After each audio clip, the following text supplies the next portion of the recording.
soon. And I'm going to ask her. You say people should donate money to you because you want to build a library.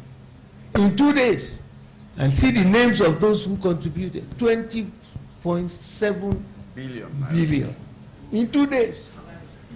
So if that fund has been set and you compel these people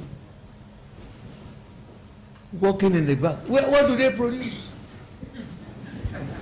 They wait for dollars to come from the central bank, and I think the central bank governor is being more smart now.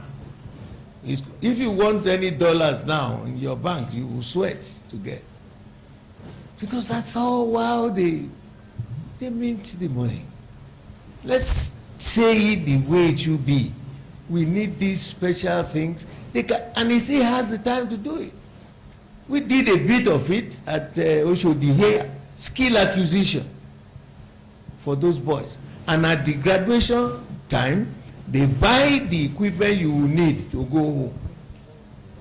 I want to thank you for my... Thank you very much, sir. Mr. Chairman. The theme has been reconciling campaign promises with governance realities. But I think the best way to reconcile us on a starting point will be to live what we preach as leaders, especially in the public space. When you tell us to buy Nigeria, eat Nigeria, you don't go to buy Prado Jeep made by Toyota. When you have the same Jeep, assembled in Lagos, assembled in Navy, or assembled somewhere in Ogun State. That is how to lead us, and we will follow you.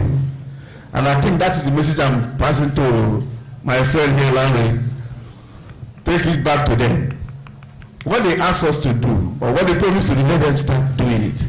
We will follow. We love them. That's why we put them there. So we follow them. On that note, we draw the curtain on this. Thank you very much, panelists. Excellent panelists. Can we give a round of applause to them?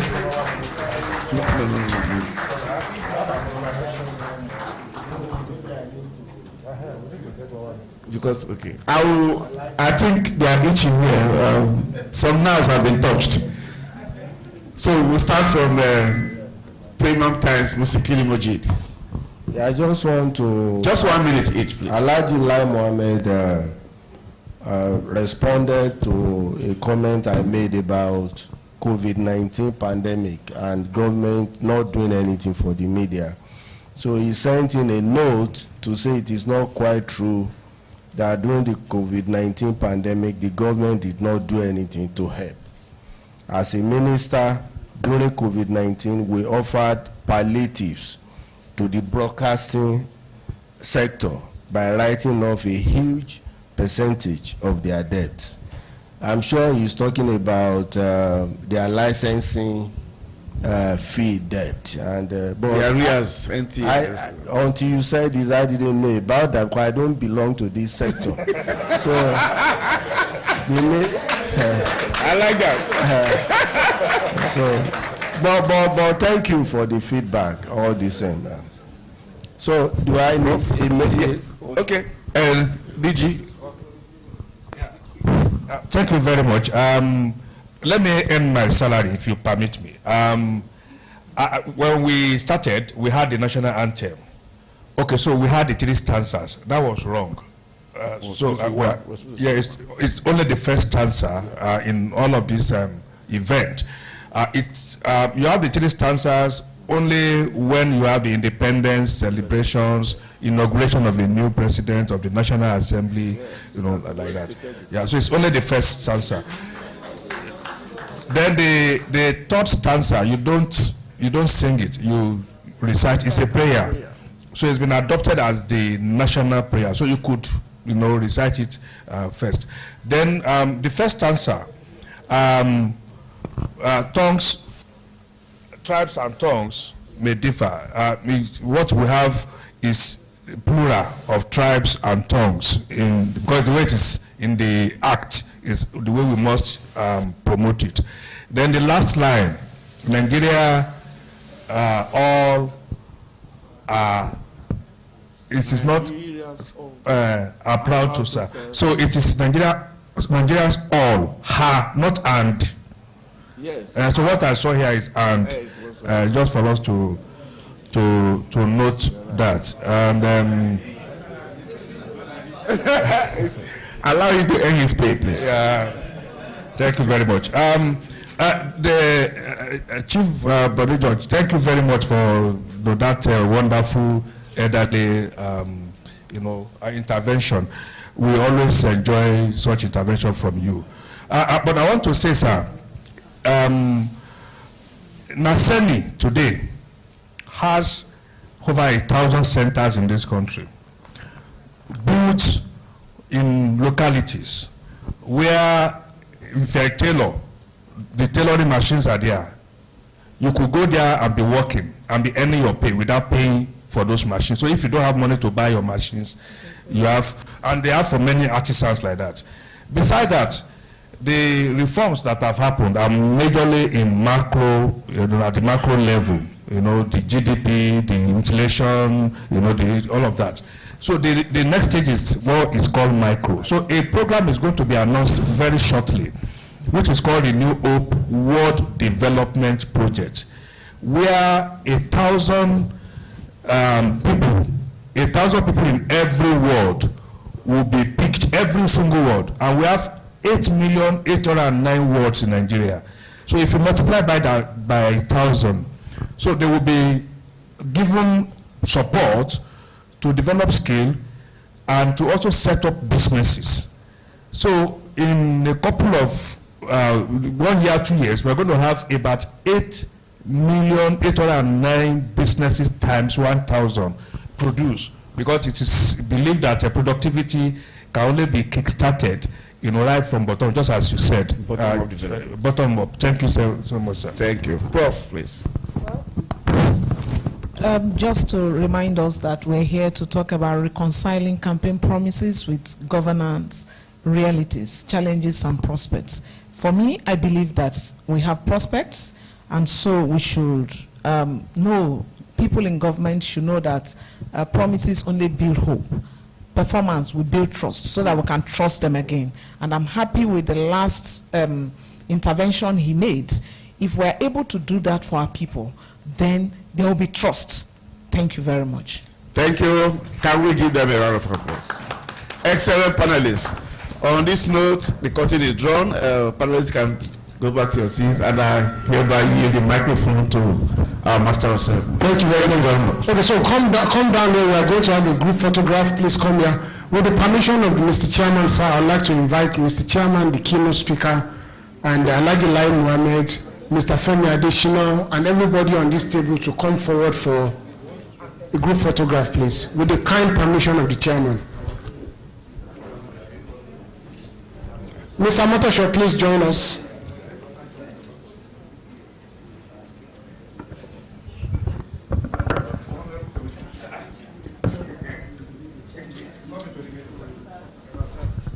We need to do the 4 panelists first before people join. It's important. It's important. Okay, we don't want that.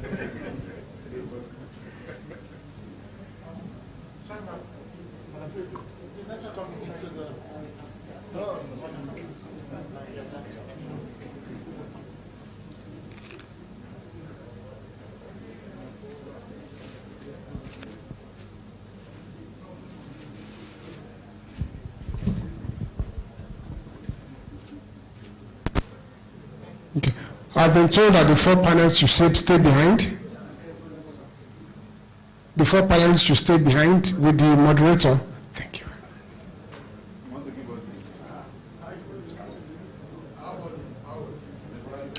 Okay, so while that is going on, let me quickly recognize the presence of the Honorable Commissioner for Information and Strategy in Lagos State, Mr. Thank you very much. Mr. Gbenga Omotosho, representing our host governor, Governor Babajide Sanwo-Olu. Honorable Commissioner, sir, Lagos State is our strong partner, they are a major partner, and they are our host city. Mr. Omotosho, we are back in Lagos after 3 years. Also, I'd like to, please let us be seated. Let's sit, please. Let's have our seats. Let's have our seats. I can see a new member of Gocop. Mr. Do you want me to call your name? Can you please go to your seat?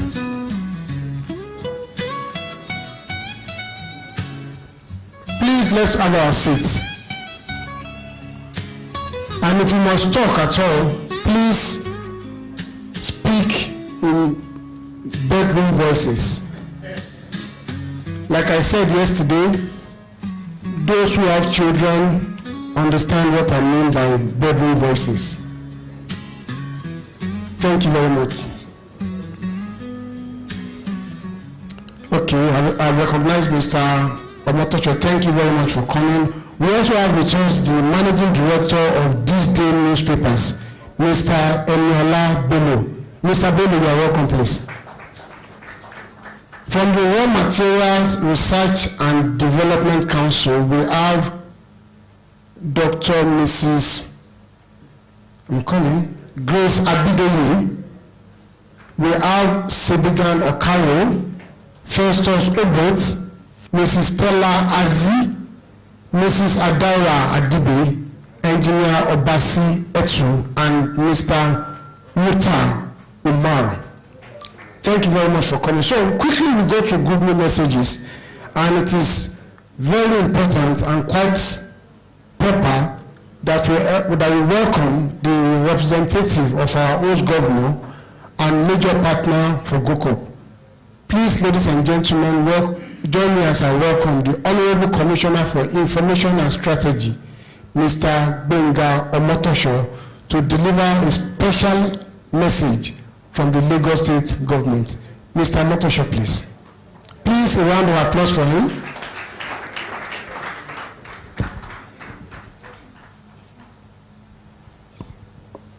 Thank you so much, Mr. MC. Good afternoon, all.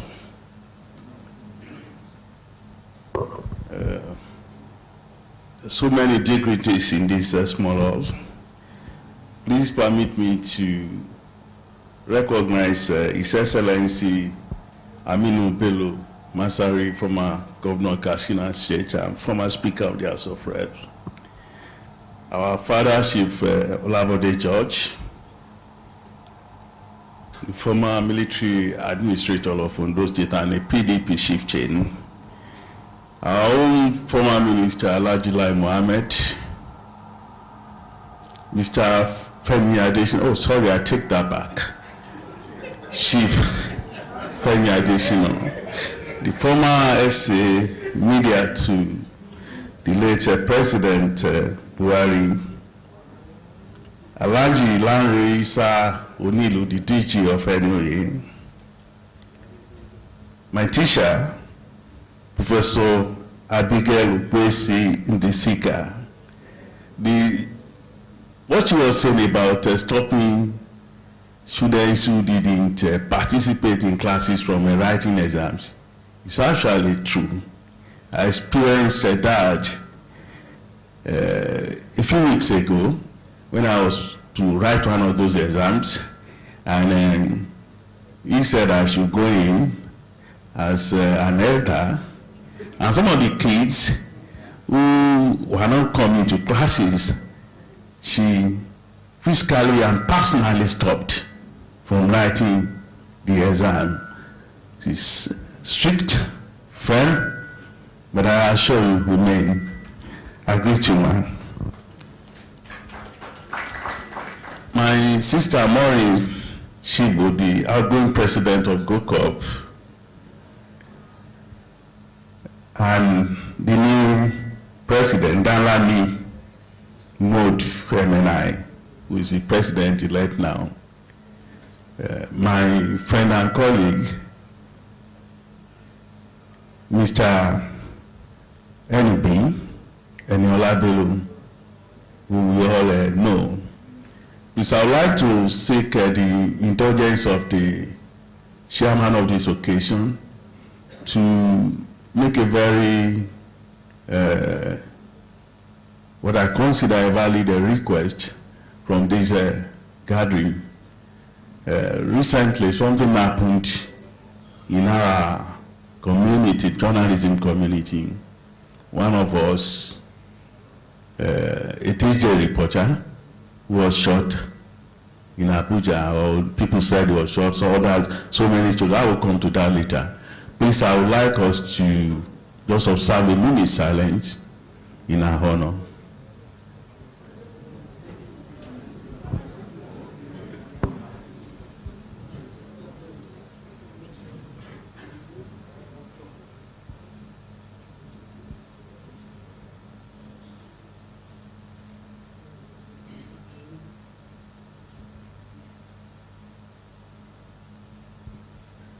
May some so rest in peace. Thank you for that, sir. So I bring you greetings from my principal, Mr. Babajide Olusola Sanwo-Olu. It's very easy for me today to come in here and talk about the modest achievements of Mr. Sanwo-Olu in Lagos, many of which people who are here can attest to, because many Gocop members operate from Lagos, so they have seen, they have felt all of the things that we are doing in Lagos. I will only talk about a few, because I have two most important things that affect our profession, journalism, to talk about. And I do not want to just use this platform to say what the Sanwo-Olu administration has achieved as my own good message, and then go and sit down. But I will begin from one. Chief Judge was talking about the boys he saw on the island who are jobless. I would like to say that today, depending on what you want, like Larry Saumilu said, there are plans to create more jobs for people. In Lagos, we have 21 vocational centers. Since the beginning of the Sanwo-Olu administration, over 16,000 have graduated from these centers to learn hairdressing, to learn welding, paint, other vocations that they feel they can do. And when you pass out of these vocational centers, you are not left to your own devices. You are given equipment to go and start off. And recently we had a graduation of about 5,000 of them. And it was a very good and big spectacle. People having sewing machines, people having welding machines to take home. And apart from that, the kind of schools we are building in Lagos nowadays, there are schools where people can learn any trade they want to learn. You don't have to drop out of school because you want to go and learn a trade.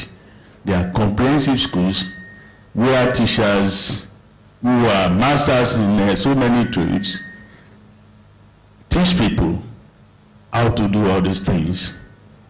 Yesterday, we commissioned 120 unit housing estate in Achara, Padagri.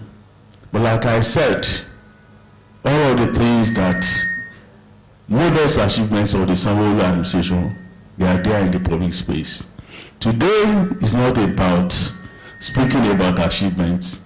I am here not just as a representative of Mr. Sanwo-Olu, but as a journalist. And I think for me being in public office, I've had the opportunity of examining some of the things that trouble our profession. And I feel that these are things that I should talk about and not just Mr. Sanwo-Olu's modest achievements. And there are two things. One is reporting.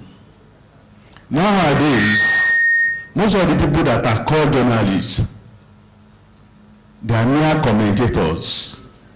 You wake up in the morning, radio, television, a man picks up the microphone and begin to talk like a judge, like an expert in everything, condemning everything going on, and not having anything that that she can call a solution.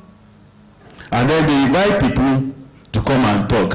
And it's all about battering, it's all about criticism, it's all about incitement. And why? I've just mentioned the This Day reporter who died. When the event happened, it happened at night. In the morning, the next day, for the next 24 hours, nobody knew what happened. Even the next day, nobody knew what happened.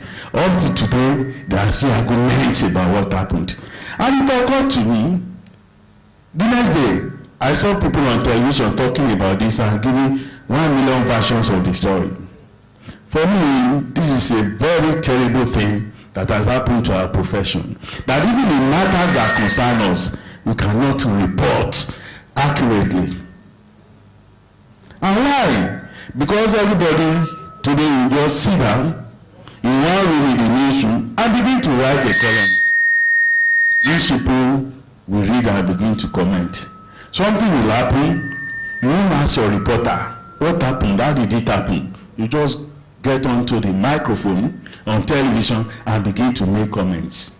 They were abusing the police, they were talking about a hospital that rejected the patient, they were talking about the people who did not bring help early enough, they were talking about neighbors, all sorts of things. Up to today, there are still so many versions. This morning I learned that the police have arrested all the suspects. You will go on television this evening, you will tune to many stations, and we still hear comments that are very cynical about this matter. The one that affects us, we will look at it. We need to build reporters. We need to know that reporting is the art of journalism. We need to ensure that we go back to this basic thing. Without reporting, there can be no commentary. So do not let us elevate commentary above reporting, which is at the art of journalism itself. And my second point is about fake news. All of us are watching the way people who call themselves citizen journalists, people who have no business about journalism at all, will be dishing out things every day on their telephone and pressing the button and making things to go viral. And everybody will be in confusion. You don't even know what is right again. Social media is very good. Technology has done so much to our society. It's like a two-edged sword. If you use it well, it will perform for you. If you misuse it, it will cut you. So all of us, today we are worried AI is coming. Technology has done a lot of things. And if we keep on watching, especially those of us who run online publications, and we allow all these purveyors of fake news to overtake us in the race of dishing out credible information, or to just conquer the whole space, the news media space, is going to be very terrible for our profession when AI gets here in its full-blown stature. It will be very difficult for us to ensure that our profession survives. Today, anybody can be in one room in an unknown village. So long as he has access to a telephone, an Android phone, he can write whatever he likes and then send it out there. And if the authorities are trying to bring consequences, 99% of us in this room will be shouting free speech. These are things that I would like us to think about. The future of our profession is at risk because technology is there. Those who want to use it negatively, we should not allow them to. we should continue to be purveyors of credible news so that the public can know that it's not everything that you see on the social media that is false. On this note, like I said, I will not want to bother you with all of the modest achievements of my principal, who sends his very warm greetings to this gathering. I thank you so much for the opportunity.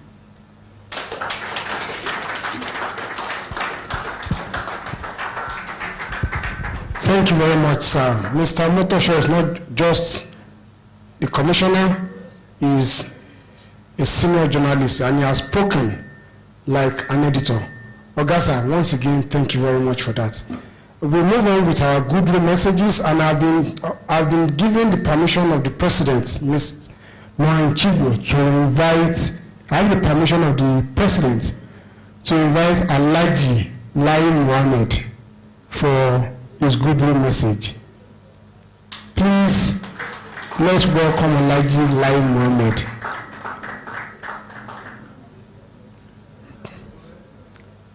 Thank you very much, sir.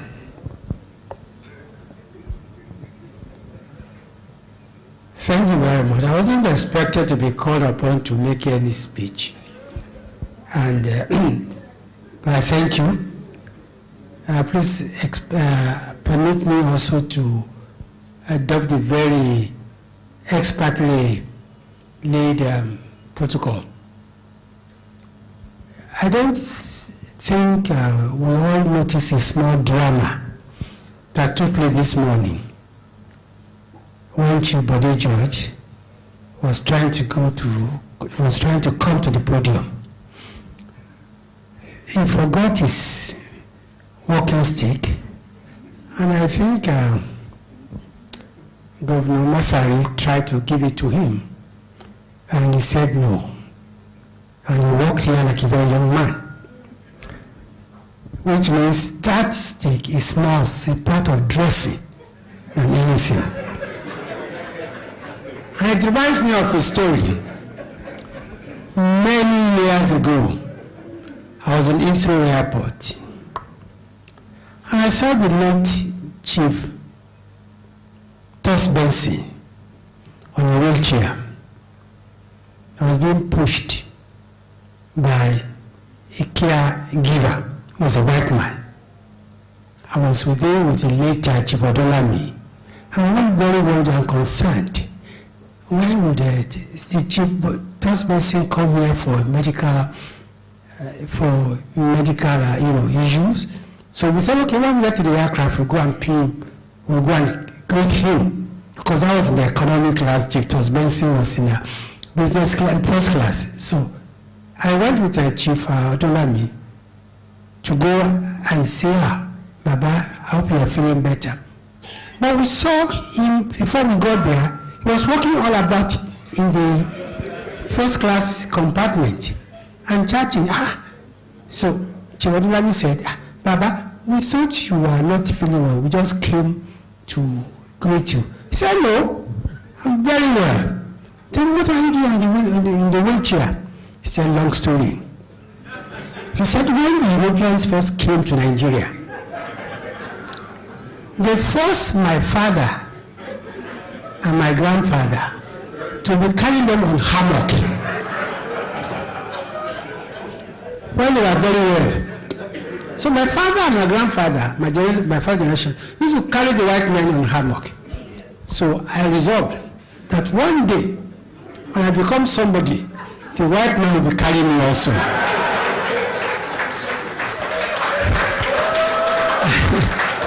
And that is why that anytime he travels, anyway, he travels first class, and that he would always put there, they ask you whether you need, assist.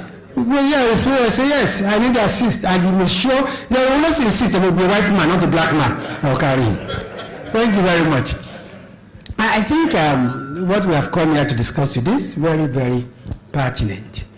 That is, how do we bridge the gap between campaign promises and the real governance? And I must commend Governor Masari has done a very good job on this. Now, I have been on two sides of the divide also. I've been in opposition, and I've been in government. So I think I also fairly know what the issues are. But I will say, we campaign in poetry, but we rule in prose. And that explains why there's always been this divide. Why can't we match campaign promises with and why can't we match governance with our campaign promises?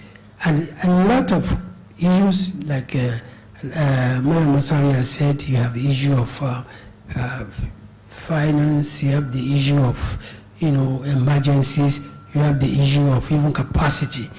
Now, what I found, for instance, is that when you get to government is such a complex machine, and it's not in the hands of the governor or the president. Government is the hand of the bureaucrats and the technocrats. And they don't always buy into the dream or aspirations of the political class. Now, that is why when I became a minister, one of the first campaign I tried to run was Change Begins With Me. We all complain, and yes, we complain about corruption, we complain about lateness to, functions, we complain about everything. But that change that we're looking for is not with the president alone, or with the governor alone. That change begins with all of us. The gate man demands bribe. The porter demands bribe. It has become a culture. So until we have a national rebirth and national orientation, we're going to have a problem in governing this country.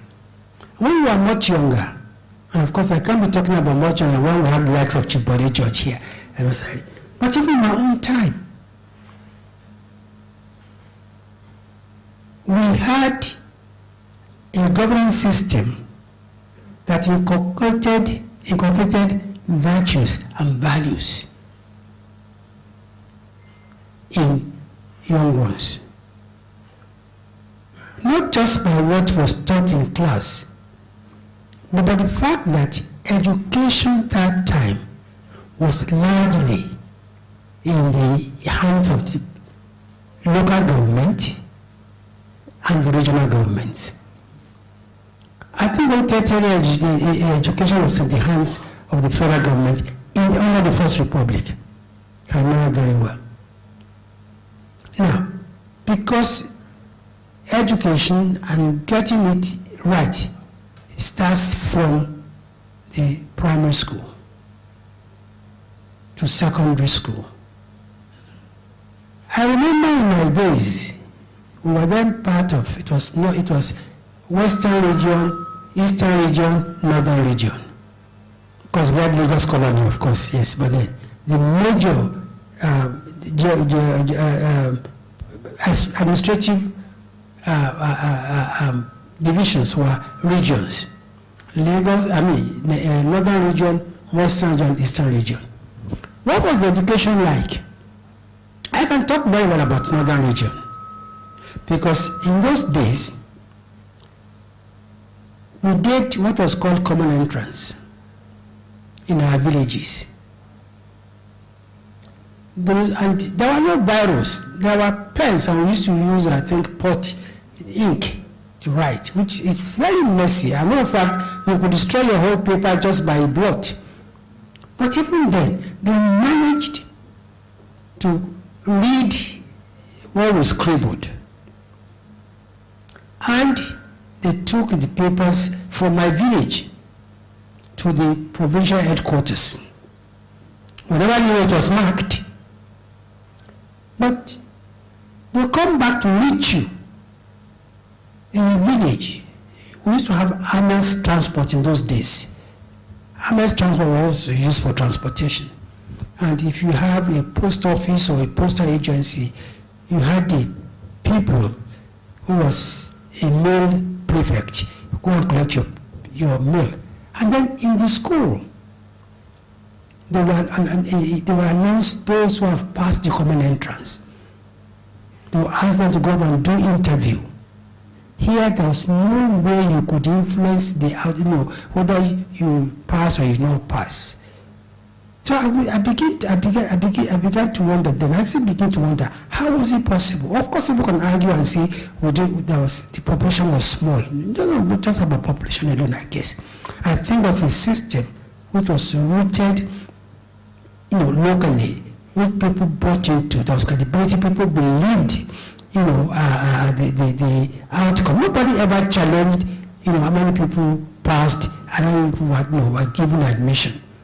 Now, so I think we need to go back and engage with our local governments. All politics should be local. So also should all our values. If we start giving the right values to our children from the beginning, we are going to have less deviance. But coming back to the real issue of matching a campaign with reality campaign, it starts a lot. It starts from, it's quite deep.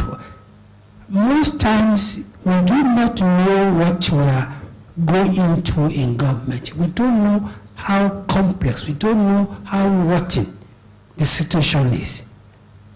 Outside there, we just want to win elections. We know what the people want, and we tell them we're going to give them. But when we get there, it's a completely different thing. You have to battle for budgetary allocation on the one hand. You have to battle for capacity. Sometimes even if you have all the money and the capacity is not there, you cannot execute the projects or the program. And then, like I said, your views, your aspirations are not necessarily the same as that of the system. So you must be very strong, to be able to leave any legacy. I can say that when I became a minister, there are certain projects that I had to introduce, which, if I did not do them, probably I would have no legacy at all today. I mean, there's no school where they train people to be ministers. It's about leadership. And you get there and you say, this is what I want to do. This is my perception of the problem, and this is what I want to do. And when I started, town hall meetings, the idea for me was to let people know what the government was doing. I've realized that the expectations of people, the expectations are very high. So I organized town hall meetings by topics. If it was infrastructure, I would get along the ministers of works and housing, transport, the minister of water resources, and go and tell Nigerians, we are the one that made this promise. Why can you not deliver? Because you see, even with all the money in the world, you can't construct 100 kilometers of road in a month. Because there are other issues such as, the weather. There's other issues such as, logistics. So I used to, assemble ministers to go and tell Nigerians what they were doing, what they should expect. And I think that brought down a lot of trust, deficit between the public and the government. And it was no holds bar, and it was televised live, and it was a two-way conference where the citizens could ask questions. I also used to do something which was go along with, I look at a problem and I say, how do people understand it? So I used to enlist the support of media and go and inspect ongoing projects of government So people will know what you are doing with their money. They will know what your challenges are. When I came in, I realized that we, as opposition, we blame Jonathan on his handling of Boko Haram insurgency. And so one of the first trips I took was to have a first-hand, information and knowledge of Boko Haram. So I arranged a trip to go to Maiduguri, Konduga, Kaure, and Bama to see firsthand, what the issues were. And that really helped me a lot because I saw how patriotic our military, how much sacrifice they were making. I saw what it's an IDP is. I've never seen one in my life.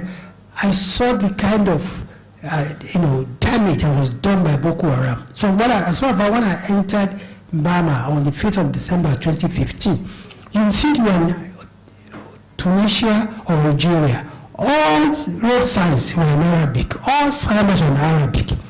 And the 6,000 houses then that were standing, that were in Bama, not one was standing. They destroyed all of them. But because I had this, so when I came back and I went with the media, I was able to tell them the efforts of the government and what we were doing, what government was doing. I remember a governor in the Southwest, after I came back from Bama and Konduga and Kano, was trying to, he was trying to make a comment on Boko Haram, and I asked him, I said, I've been there, you also go there. When you go there, come back and tell Nigerians what you have seen. So I think these are kind of things that if we do them, it will bridge that trust deficit between government and the people. Another one which I would quickly mention is the bring back our girls. You remember that just before we came in, some girls were kidnapped from Chibok, and it became an issue. That was 2014, we came in 2015, and every day, every week, we saw this group, in front of the Transcorp, demonstrating, bring back our girls, bring back our girls. I didn't know, what do we do? As if we were keeping the girls in one room, as if they were kidnapped under us. So one day, I think it was the then chief of air staff, came to my office and said, Honorable Minister, see, we are doing so much to bring back these guys. We are searching for them every day. Can you manage to invite the bring back our guest leadership and we all go to Sambisa Forest and look for them? And I said, well, that's a good idea. So I went and invited leadership of the bring back our girls. Said, the government is doing a lot to bring back these girls, but you don't believe us. Why don't we all go to Yola? When you go to Yola, we all see what effort the military, especially the Air Force, is doing to bring back our girls. And amazingly, they agreed. Obi, Aisha to Yusufu, and they agreed with us. So the federal government gave us, the Air Force gave us one Hercules and one other aircraft. So we went to Yola. So when we got to Yola, we were debriefed. In the night, they put us on what they call an ISR, something search and rescue. That is a very small aircraft, but it has a kind of television inside, and when you fly, when you are in it, you can see what is going on the ground. So I think every day about 1 o'clock in the morning, they will put us in that small aircraft with the bring back our guest leadership and the media, and then we will fly over Sambisa. And of course, from inside the aircraft, we were able to see exactly what the where the Boko Haram people were, how they were hiding and coming out. Because once they had the sound of the aircraft, they all run out. They all run out. By the time we waited for 2 nights, they begged us to come back to Abuja, that they are saying enough. And that actually, I think it helped people to see how much the government was doing to bring back, those guys. So sometimes you just need to be proactive, even in government. You don't wait. The last example I'll give, I think, is when the Dapchi girls were kidnapped. The Dapchi girls were kidnapped and were also, what's happening? We had not resolved the issue of the Chibok girls. Another 100 plus girls were, 200 plus girls were kidnapped in Dapchi. So what we did, we just went to the MNC, asked him to give us his aircraft, so let him go there, be on the spot. So I went with my aides, with the NTA, and we flew straight again to, I think to Maiduguri. From Maiduguri we took a chopper to Dapchi, we saw the governor there, and we were able at least to take possession and to take ownership of the story before the do-gooders, all so-called NGOs will come and, give us a narrative which is not our own. You must always in government be able to hold the narrative that way, be able to show good example and convince people of what you are doing. Thank you very much.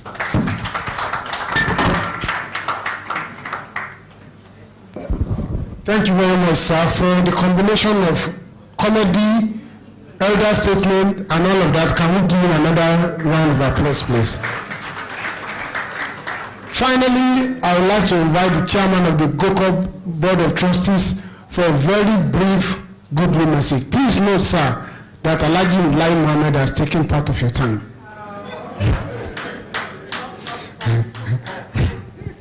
Chief Femi Additional. Thank you. Good afternoon. Your Excellency, our chairman first, Chief Bode George, retired Commodore, then the immediate past governor of Katsina State and our keynote address speaker. I thank everyone here for coming. For me to make a goodwill message is to be speaking to myself because I'm part of Gocop. I remember when Gocop was established, I was president of the Nigeria Guild of Editors, and the very first meeting, Dr. people will remember, I think we had it at the Zen Garden restaurant. So I was at that meeting, and later I was made chairman of the Board of Trustees. When I was in government for 8 years, Gocop would always invite me. As much as I could, I came. I was going through some pictures in the magazine, and I saw that the first lecture was there, the second I was there, the third I was there. So thank you very much.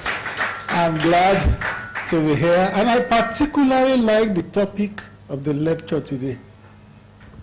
A synergy between campaign promises and actual governance. And the choice of the speaker is very, very good. His Excellency, former Governor Masari, has done justice to that topic. And you can see what it generated in the hall. So, thank you, Gocop. The outgoing president, because until the new one is sworn in, Maureen is still the president. You have done very well. You have done very well. Congratulations. Thanks for serving Gocop. Thanks for serving all of us. Best wishes as you go along. And the incoming president, Dan Lamy, will also wish you well. Dan Lamy is our friend and our colleague, and whatever it takes to succeed, by the grace of God, we will do. Thank you very much. Thank you very much, sir. We are moving very fast now. So we are moving to the induction of new Gocop members. And to do this, I would like to invite our in-house lawyer, Mr. Folabi Odeyemi. I would also like to invite the Gocop president, Maureen Chibo, because Maureen will be welcoming them officially into Gocop. I don't know if Mr. Odeyemi is around. Is Mr. Odeyemi here? He has gone to change. Interesting.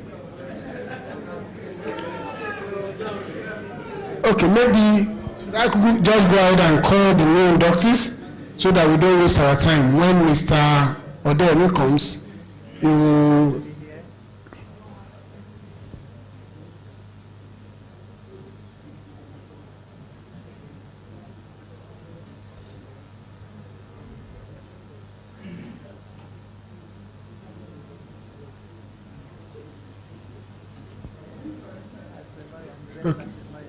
Okay.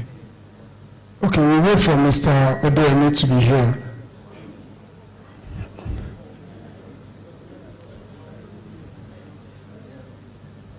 Alhaji Lai Mohammed, sir.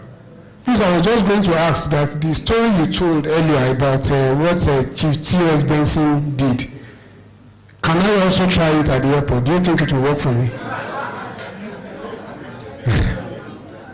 Because I have that belief for Igbo people now, so maybe I'll try it soon.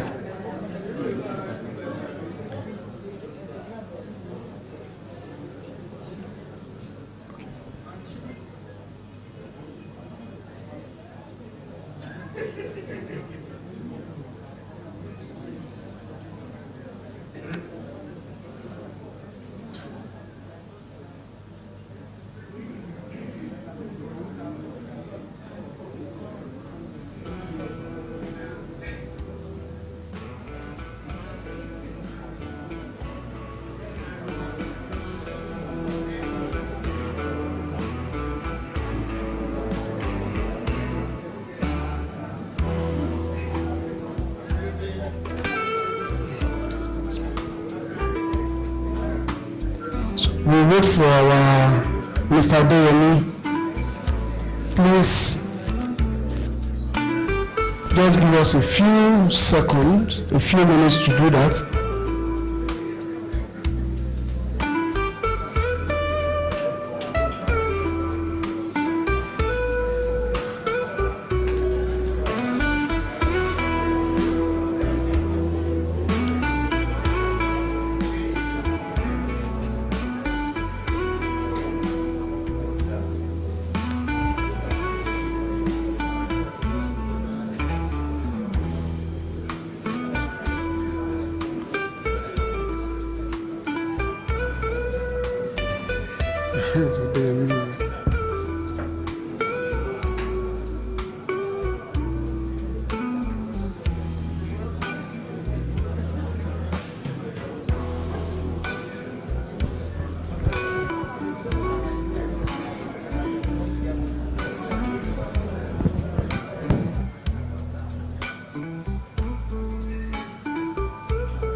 Okay, so our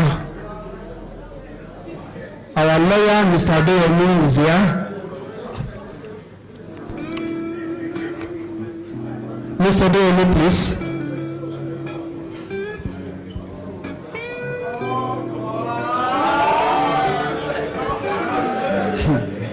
Please, let's go back to our seat, please. Please, let's go back to our seats. You will understand when you see Mr. Odeyemi why we have to wait for him. He makes a grand entrance.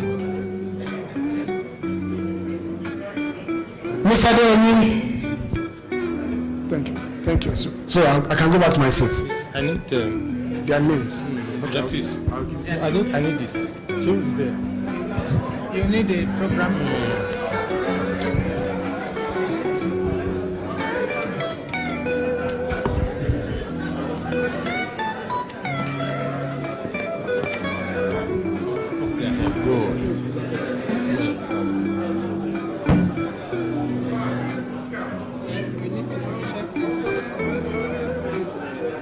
Check certificate. This is very okay. Should I call them out? Or you want to call them? I will. Did you arrange them? Okay, are you calling them with their I'll call them.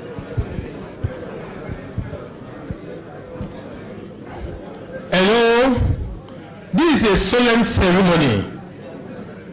And in view of that, we need to be very calm. And all of us be in a silent mood. Please, I will call the name of the inductees. They will file out as I call them. They will file out here. Mr. Adedapo Olayinka Falade. Adedapo Olayinka Falade. Publisher, newcoven.com. I also have the honor of calling my friend Olayinka Ayobami Agbola. Publisher, PM Parrot and Parrot Extra Magazine. Mr. Olugbenga Kayode, Publisher, Consumer Connect.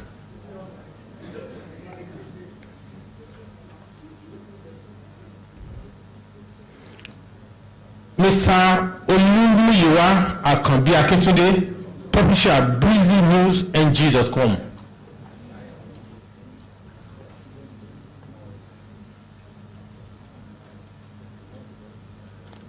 Mr. Tola Collins Akimutimi, Publisher, brtnewsng.com. BRT News, that's what it is.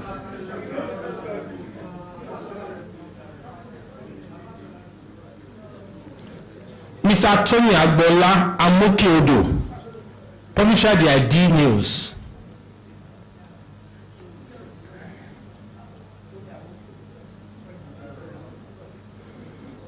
Mr. Ofemume Ibanga Umana, Publisher, TNT, that's Today's News Today, Today's News Now. Then, Mr. Wilson Dele Aderibigbe, Publisher, Maritime First.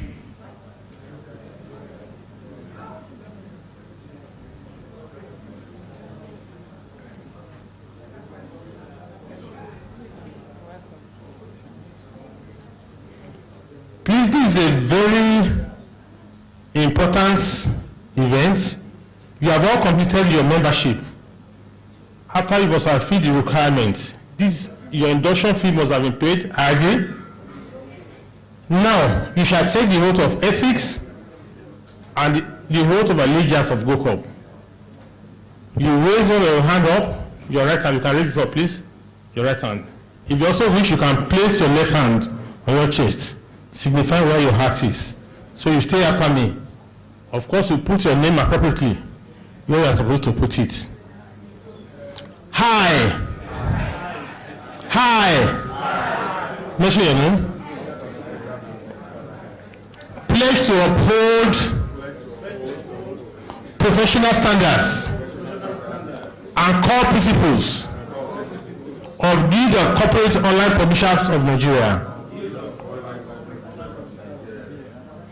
I also affirm that I shall be committed to the Constitution, bylaws of Gocop, and adhere to our code of ethics. So help me God. Thank you. Now you shall get your certificate, and the president shall be handing that to you. Let me call them one after the other. First one is Mr. Adedapo Olayinka Falade. Adedapo Olayinka Falade. Quickly find out. So you give it to us. Just give it to her.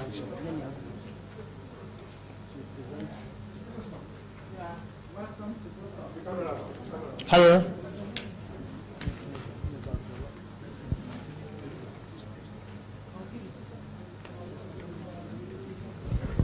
Then Mr. Olayinka Ayobami Agbola.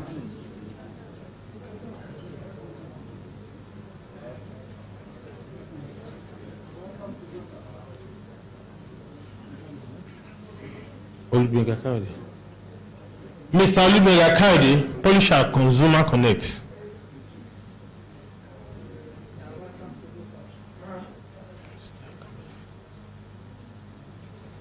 Then Mr. Akintunde. Akintunde. Yes. So, Mr. Olugbenga Akintunde.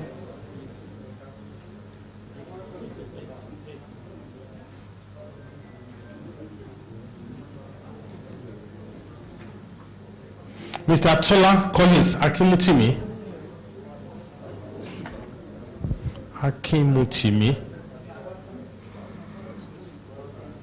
This one should be. Then Mr. Ofonile Umana.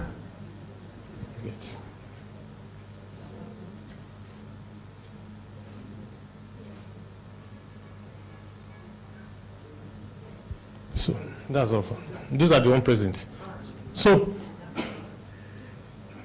in the presence of all present here today, please we do hereby introduce this thing Dotty to you as authentic member of Gocops. You want to give them a round of applause?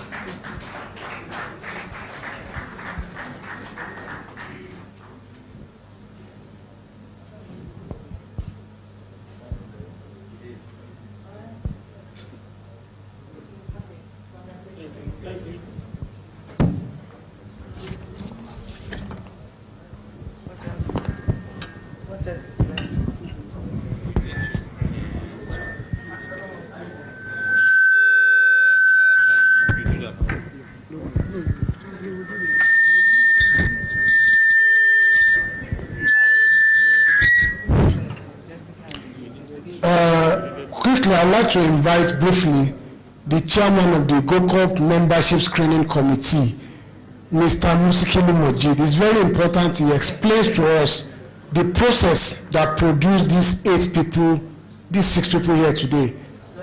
So, entering Gocop is actually not very easy. We go through a screening process that is more rigorous than what the DSS does for some ministerial nominees. So I'm going to call on Mr. Musikilu Mojid to come and tell us how we got here. Please, ladies and gentlemen, let us sit down. Sit down and let us try as much as possible to be quiet. Hello. How do they get, sir, Chief Olabode George, how do you get people to sit down in a military environment? Because these people don't know that they have their, who is that person shaking hand?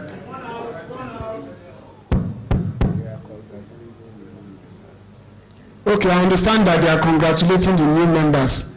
Their friends and their godfathers are congratulating them. Yeah, thank you, Olumide. I think it's important to explain how people become members of Gocop. This year we got 35 applications to join Gocop, and we just have 8 people who succeeded.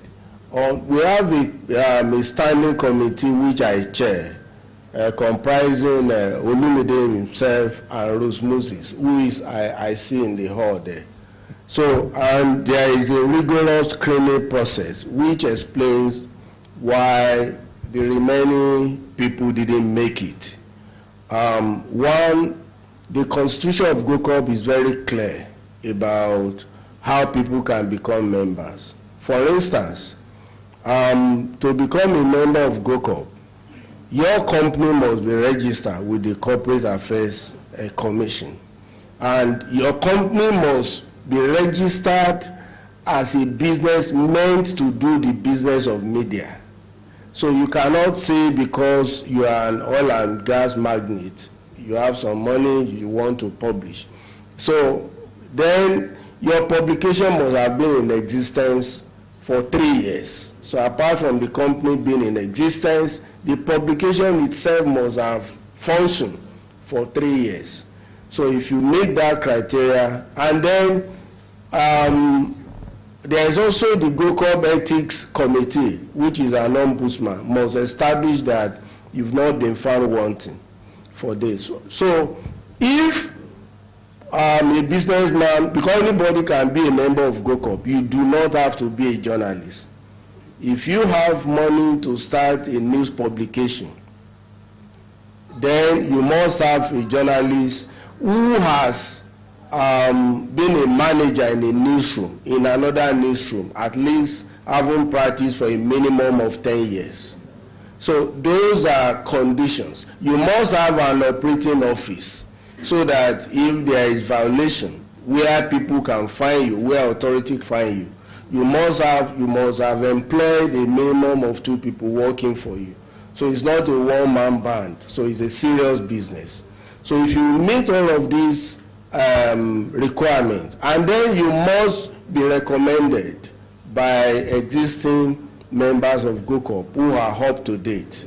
So those are the basic considerations for becoming members of Gocop. So most times people make up stuff. At times people are not qualified for several reasons, and we do a lot of diligent screening of both the publications and the individuals that want to become members of Gocop. And these gentlemen and gentlemen here today were those who were able to make the cut this year. Mr. Laruninu was asking me why there were no women among them. Well, that's not our fault. Although we wish that there are more women, because we always talk about inclusivity, especially in Gocop. We want more and more women to join. We want more women entrepreneurs in the business of media. But until they apply and qualify, there's nothing we can do about it. So we apologize for that. So I think that's the explanation that I think is necessary at this point. Thank you so much for listening. Thank you very much, President Emeritus Musikilu Majid. Before we go to the big one, which is the induction of swearing in of new ESCO, Gocop this week is saying goodbye to our Administrative Secretary, Ms. Jessica Wadeze, who has served us diligently and professionally. She is moving on to higher opportunities, and the ESCO thought it wise to actually present a gift for her on our biggest stage. So I'll be calling on Madam President, Maureen Chigo.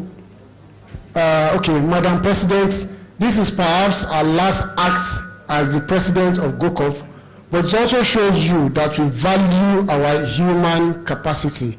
That is why although Jessica is not a member of Gocop, but she has been an integral part of the success of Gocop, and we want to celebrate her, and that is the final act of Madam President. So, Madam President, I hand over the microphone to you. Thank you. Actually, you should call Jessica. Jessica Wadeze, please. Come on.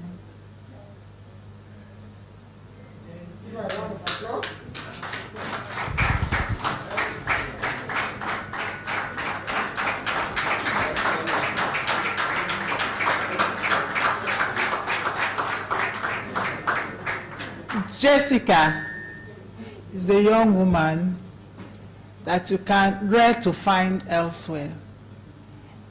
In the days of Gen Z, when it's difficult to get people to work, she works. And when I say she works, she works.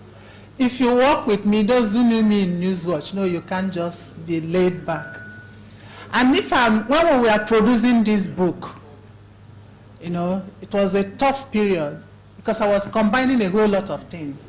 And I will stay awake by 1 a.m. in the morning, and I will send a message to her. You know, I will be thinking maybe I will get it in the morning, but in the next few seconds, the message has come back to me. So she worked at my pace and helped us to produce this book, The Sawdust. So, and it's not just that. Any work you give to her to do, she will do it diligently. So she hasn't stayed for so long with us. But the little time she was with us, she made a great impact. And she endeared herself to all our members. That everybody is wondering, will we be able to get somebody to replace her?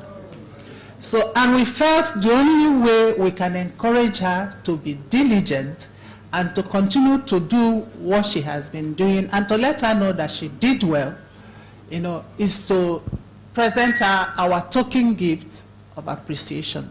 So Jessica, here is the check for you. When you open it, you will see it. And we have a little gift also to present to her. So we just hold our check. Just hold that.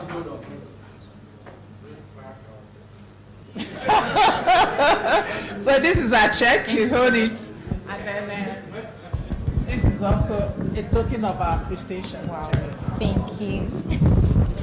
Thank you so much. Thank you. Thank you all. And for all the young men and women here, when you are employed in your organizations, please try as much as possible to work hard and endear yourself to your employers. It is to your own advantage. She didn't know we are going to do this thing to her, so I think it's coming to her as a surprise. So, and she's going to do her PhD, right? So congratulations, and then we wish you all the best in your endeavor. We are still, it's still one Gocop, one family, so you are still a part of the family. If you finish your PhD program and you think you want to work with us, we would love to have you back. So congratulations and fair year. Thank you very much, Madam President. So I'd like to call to invite once again the lawyer, Mr. Afolabi Odeyemi, to perform the swearing-in ceremony of the new ESCO.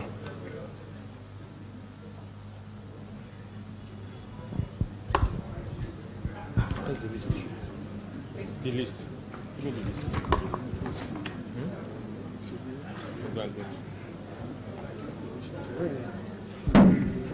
No, get it.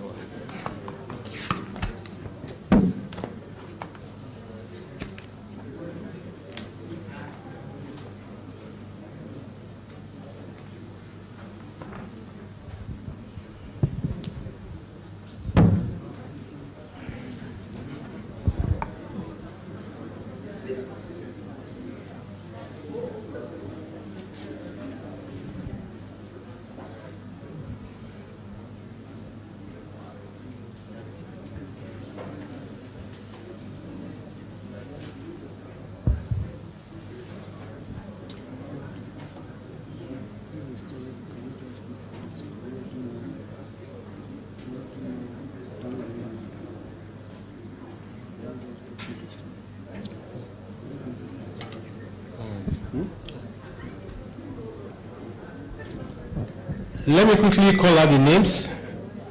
Dalami Modu, please come forward. Kamenai. Mr. Olumide, please come out.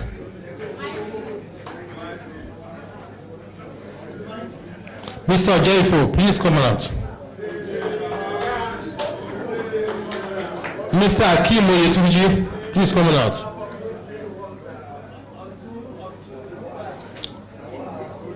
Ngozi Oyekusi. Ngozi, please come out. Mr. Moses Ebosele.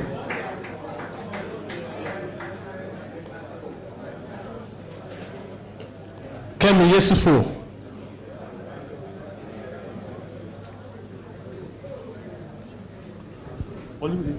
That's all.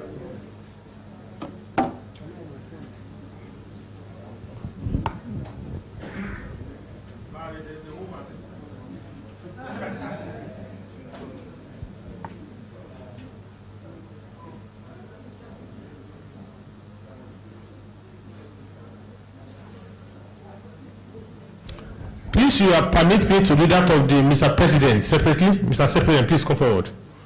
Come forward. You raise your hand up. The right hand. And you place one on your chest. You can raise it up properly. I'm doing it separately because a lot of weight is on the shoulder. Do you agree? Hi. Should I mention my name? You are not mentioning very well. I want to hear you. Please, let's take it again. Hi. Oh, please, give me microphone. Sorry.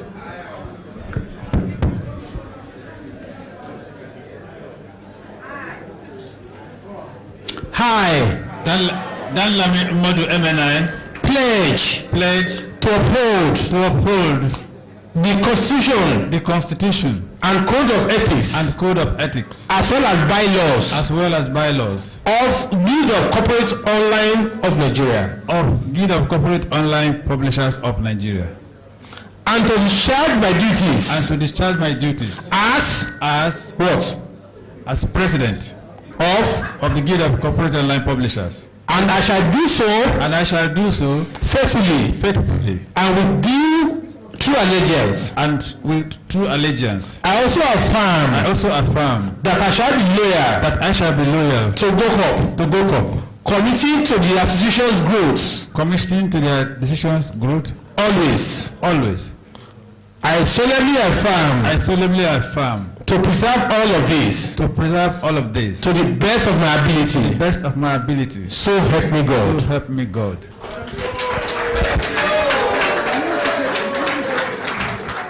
Congratulations. Thank you. Congratulations. So you can step aside while we watch them.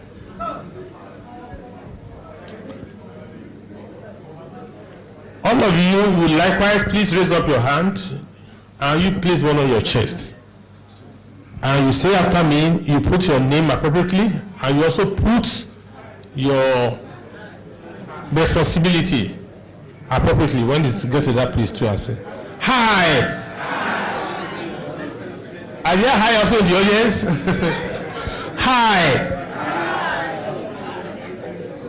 Hereby pledge to uphold the Constitution, Code of Ethics, and bylaws of the Guild of Corporate Online Publishers of Nigeria, and to discharge my duties as, please mention, faithfully and with true allegiance. I also affirm that I shall be loyal to Gocop and to always do the best of my ability to promote Gocop all the time. So help me God. I congratulate all of you. Congratulations. You want to shake hands? Thank you.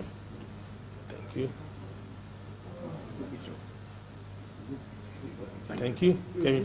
You can take a good picture now. You can take a good picture.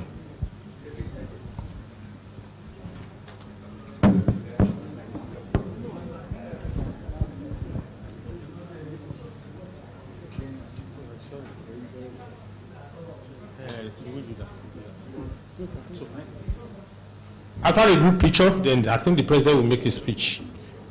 I'm done with my own assignments.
Mr. Dalamin, please come and make give your acceptance speech as president.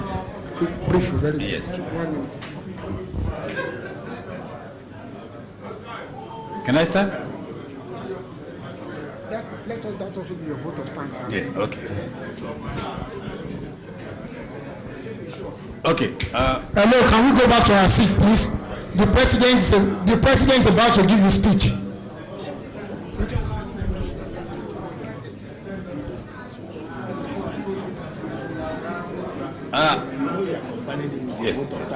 Yes. We will make this snappy because we've had a long day. Thank you very much. I'd like to start by accepting my election as the president of Gocop. I want to thank everybody. Hello, can we go back to our seat, please? I want to thank you all. Can we go back to our seat? As the president of Gocop. This is a responsibility I take very seriously, and I know that you shall come first. The members of Gocop will be our priority. Your welfare, the welfare of your platforms, and the collaboration with other professional bodies will be our priority. We shall ensure proper training and all of that, so that our members shall begin to to collaborate to ensure that this gets to higher level. And on this note, I want to thank you all for the vote you have cast for me, and I also want to use the opportunity to round up by giving the vote of thanks for those who have come. To the chairman, we are very grateful. To our keynote speaker, we are very, very grateful. And to Minister Ogalai, we are very, very grateful. Our chairman board of trustees, we are very, very grateful. Our big commissioner, we appreciate you. Thank you very much. To all of you who came from far and near, we welcome you and we thank you very much for making this occasion, and we pray that the Almighty God will take you back to your respective destinations safely. Thank you very much.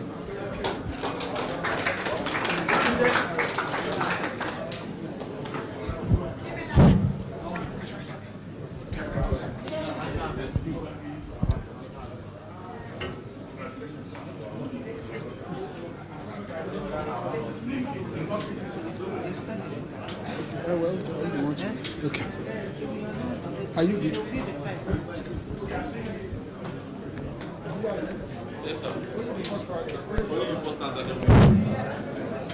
Okay. Distinguished ladies and gentlemen, we have come to the end of the 9th annual conference of the Guild of Corporate Online Publishers. To officially declare the event closed, let us rise for the national anthem. The first stanza alone has been taught today. Nigeria, we hail thee, our own dear native land. Those rivals on Nigeria, in brotherhood we stand.